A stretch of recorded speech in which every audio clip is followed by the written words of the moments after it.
Asante sana. Kwanza kama ulivyosema, leo ACT Wazalendo baada ya kupata mwaliko wa kushiriki katika zoezi hili la utiaji wa saini katika kanuni za maadili, tuliitikia wito kwa sababu hilo ni takwa la kisheria. Kwa mujibu wa kanuni zenyewe inaonyesha kwamba vyama vya siasa ambavyo vinaweza kutaka kushiriki katika uchaguzi ni lazima visaini. Kwa hiyo sisi tumeona kwa sababu ni takwa la kisheria tumekuja hapa leo na tumesaini. Lakini la pili, kila chama kilipata nafasi ya kutoa maoni yake, na sisi ACT Wazalendo tulifanya uchambuzi wa maeneo 20 ambayo tuliona ni vizuri yafanyiwe maboresho.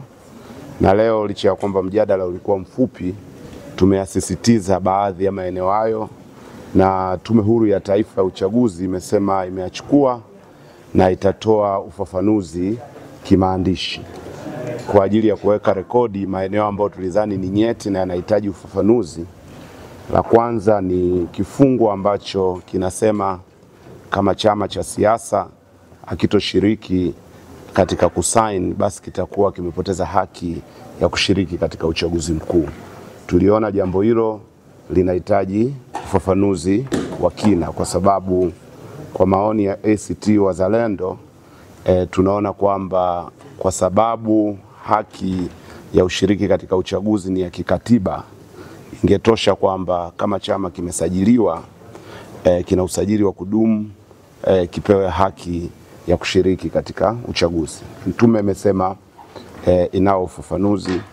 Jambo la pili ni suala la haki ya mawakala katika vituo vya kupigia kura, masuala yanayohusu ndani ya kituo, wakala anaingiaje, anatambulishwaje, na haki ya kupewa nakala ya matokeo.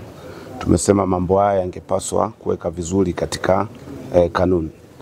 Lakini la tatu, tumesema juu ya wajibu wa vyombo vya ulinzi na usalama, kwamba ingewekwa vizuri kwamba vyombo hivi vizingatie haki katika kutekeleza wajibu wao pamoja na weledi.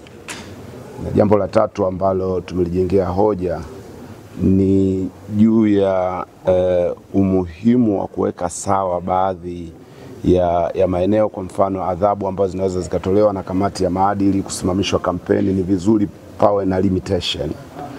Isiachwe hivi hivi, kwa sababu unaweza ukazuiwa kampeni kwa muda mrefu sana. Kwa hiyo haya pamoja na mambo mengine kwa ajili ya muda tumeyafanyia uchambuzi ambao tunaweza kushare ya maeneo ambayo yana mapungufu. Na mwishowe Mheshimiwa Jaji Mwambegele, mwenyekiti, amesema juu ya eneo la kwanza la kutafsiri wapo chama kama kijasaini kitakuwa kishiriki. Kama kuna mtu hajaridhika, tafsiri hiyo tena inakuwa ni ya mahakama. Kwa hiyo niseme kwamba na sisi ACT Wazalendo tunatafakari juu ya uwezekano wa kulipeleka suala hili katika mkondo wa kimahakama. Ni mapema kusema kwa sababu ni lazima nipeleke mrejesho kwa chama kuona itakwendaje.